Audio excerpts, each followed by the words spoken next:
Keep on the sunny side, always on the sunny side. Keep on the sunny side of life. It will help us every day, it will brighten all the way. If you keep on the sunny side of life.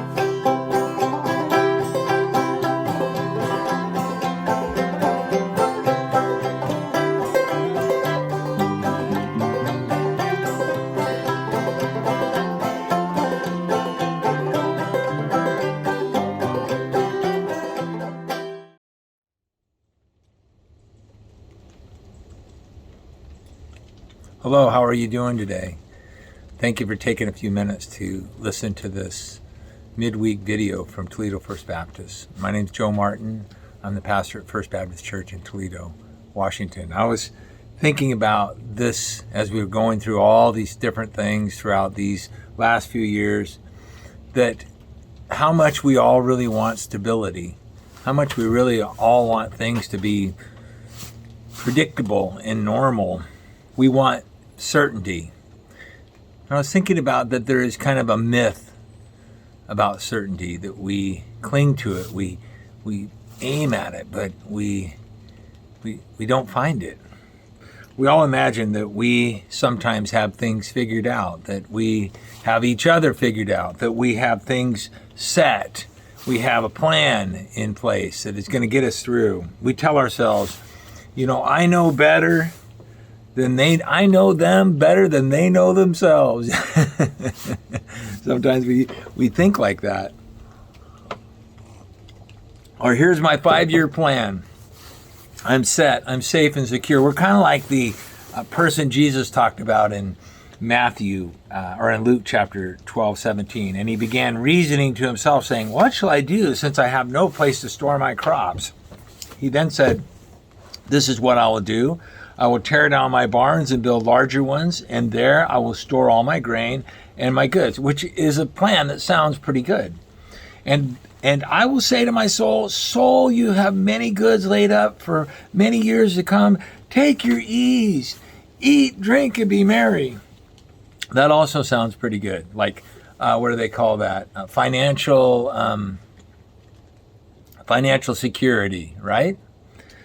But God said to him, "You fool, this very night your soul is required of you, and now who will own what you have prepared?" Now, I know that probably won't sell financial planning books, but this is the idea that Jesus presents versus even within the Christian community, these other ideas. The best way to miss a happy life is to live a life unaware of reality. And the reality is that you and I are essentially, I got some little critters out here getting on me. You and I are essentially unaware. We're ignorant of how really ignorant we really are about life. It seems like you and I should have learned by now, after a couple of years of what we've been going through, that all our fantasies about having life figured out were just fantasies. I don't know what's next. You don't know what's next. The experts don't know what's next. They don't know.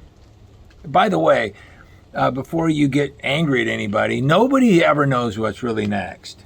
You don't really know what's going on even in the person right next to you. Like, let's say you're sitting next to somebody right now, your family or a friend. You don't really know what's going on in them, even though you want to think you know what's going on in them. You want to think it because it makes you feel better, but it's really just up here. When you think it's all stable and you have everything and everybody figured out, you will drift into a couple of places. Number one, you'll drift into fear and anxiety that things might change in a way that you're not prepared for. Or even just as common, you'll drift into boredom. Like, they're just boring, or the situation's boring. Nothing exciting's happened. It's all just the same. It's predictable. Like I said, if in the last few years have not taught us anything, we should have learned about predictions. of what was coming next, of what life was all about. You know, we were as wrong about that as well as Truman Burbank was in the movie The Truman Show. He had no real idea what was going on. You had no real idea what was going on. We had no idea what was coming in 2019. We were going along. And this is not really a bad thing. Well, it's really not good or bad. It's just how things are. As a matter of fact, this is really what Jesus taught us to accept, this reality. That's why he says in Matthew 6:25, "For this reason I say to you, do not be worried about your life as to what you will eat or what you will drink, or your body for what you will put on. Is not life more than food, and the body more than clothing? Look at the birds of the air. They do not sow, nor reap, nor gather into barns, and yet your heavenly Father feeds them. Are you not worth much more than they? And who of you, by being worried, can add a single hour to his life? And why are you worried about clothing? Observe how the lilies of the field grow. They do not toil, nor they spin. And yet I say to you, not even Solomon in all of his glory clothed himself like one of these. But if God so clothed the grass of the field, which is alive today and tomorrow is thrown into the furnace, will he not much more clothe you, O you of little faith?" Then he says, "Do not worry then, saying, what will we eat, or what will we drink, or what will we wear for clothing? For the Gentiles eagerly seek all these things, for your heavenly Father knows that you need all these things. But seek first his kingdom and his righteousness, and all these things will be added to you." And then he says this great point at the end of this thought. "So do not worry about tomorrow, for tomorrow will care for itself.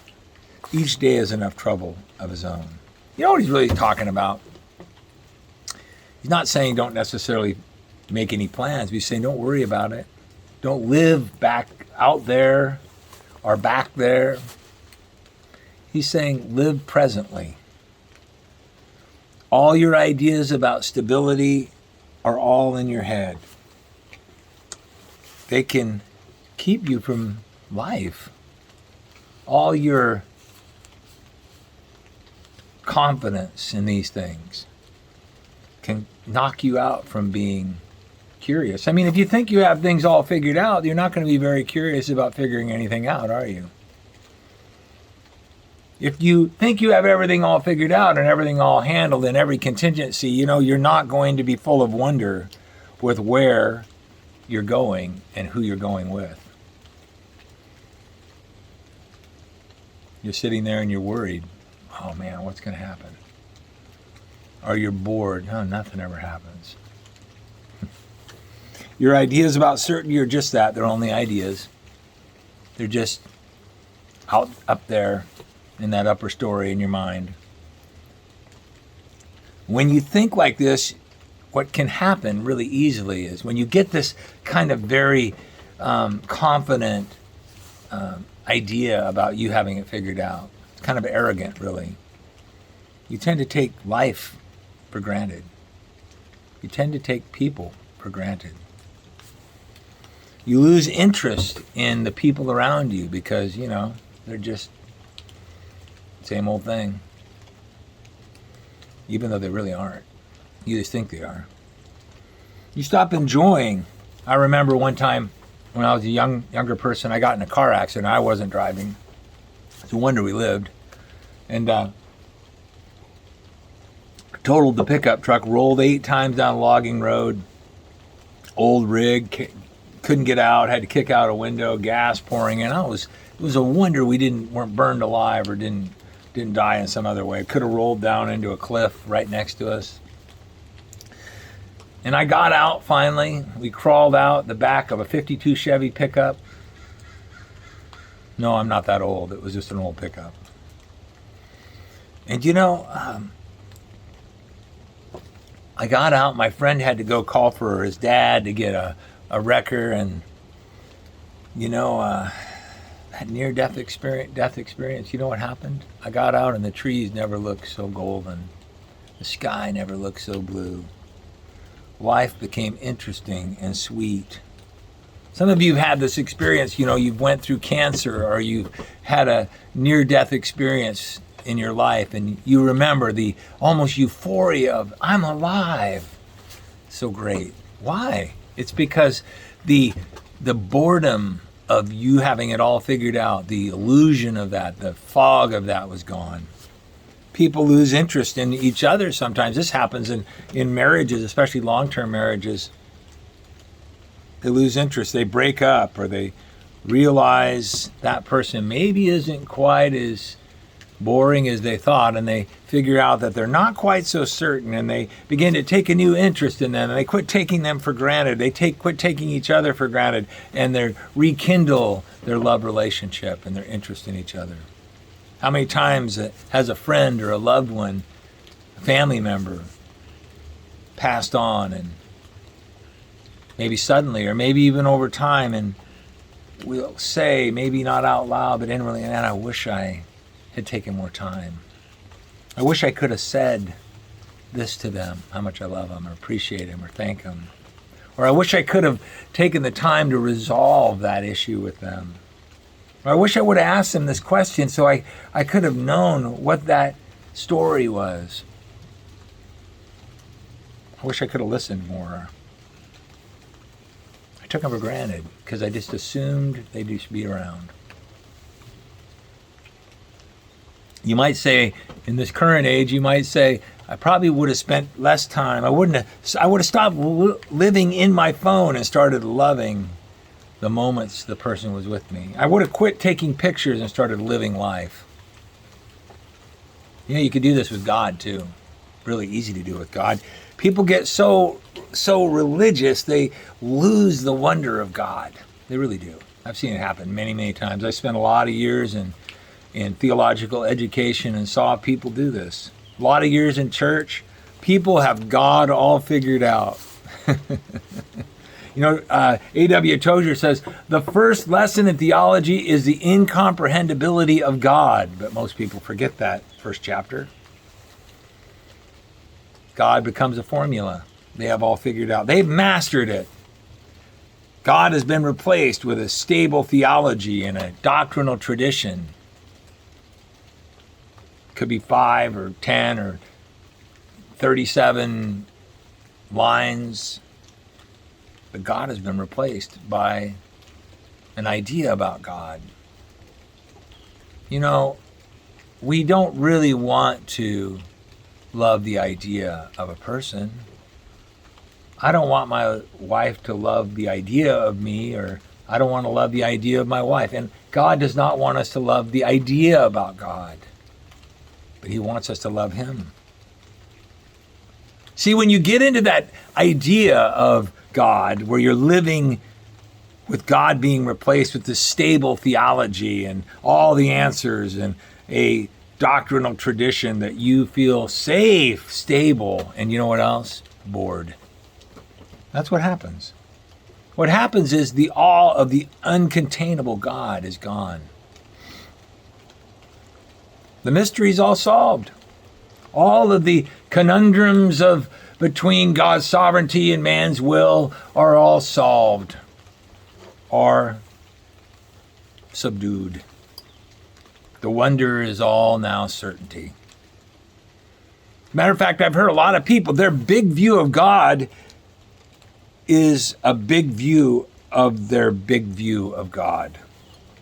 And it all becomes dead orthodoxy. Puts you to sleep, and it puts others to sleep too, by the way. It thrusts you into a loveless battle with perceived heretics and anybody who disagrees with your nuanced or tedious ideas. Let me tell you something certain. Only God is certain. That's right. And everything else the Bible tells us is transient. That's right. Only God Himself is certain. And when you return to this, your wonder and curiosity and awe will begin to return, not toward God, of course, but toward life, toward maybe the people that God has put in your life. You know, I was in the Goat Rocks when I was on my little break, and I was with my friend, and I've gone there hundreds of times. I've actually been going there since I was 10 years old, somewhere around there. But I've learned that even though I've been to that place, a lot of people go one place and said, I've been there, it was all right, just another place. But I've gone there so many times that I tend to make it intentional to notice things. And so every time I go, I notice something new. And this time I was there, and I saw, my friend and I noticed these butterflies, and they were on this big old growth, and there was just hundreds of them, and they were like, I don't know whether they were getting the sap off the old growth because a lot of pitch running down this old growth. And I looked them up. I was so excited about them. I took some pictures of them and a little video of them so I could see the wings open and close. And I'm always amazed, awed at God's wonders. They were called the tortoise-shell butterfly, and they along the west coast, and they move hundreds and hundreds and hundreds of miles in migration. I'm still joyful to have been there and seen those creatures and be in their presence. You don't know how long you're going to live. Neither do I. You don't know how long those around you are going to live. So you know what you got to do? Jesus says, you don't know what tomorrow might bring. So love them right now. Tell them right now. Say what you need to right now. Ask what you should now. Stop planning new barns for you to pile stuff up in. Live presently. Live prayerfully. And the outcome of that will be you'll live curiously. Start doing it right now. What am I really saying is, in the middle of all that we're going through, what it's really trying to tell us, what we can learn out of this is, don't miss life. Don't miss it. Remember the prayer from Psalm 39, verse 4, Lord, make me to know my end. And what is the extent of my days? Let me know how transient I am. That's what I want to do. That's what I'm asking God. Let me know how transient I am so that I might stay curious and full of wonder at God and what he's put in my life and who he's put in my life. Just think about it. Thank you for listening. God bless you.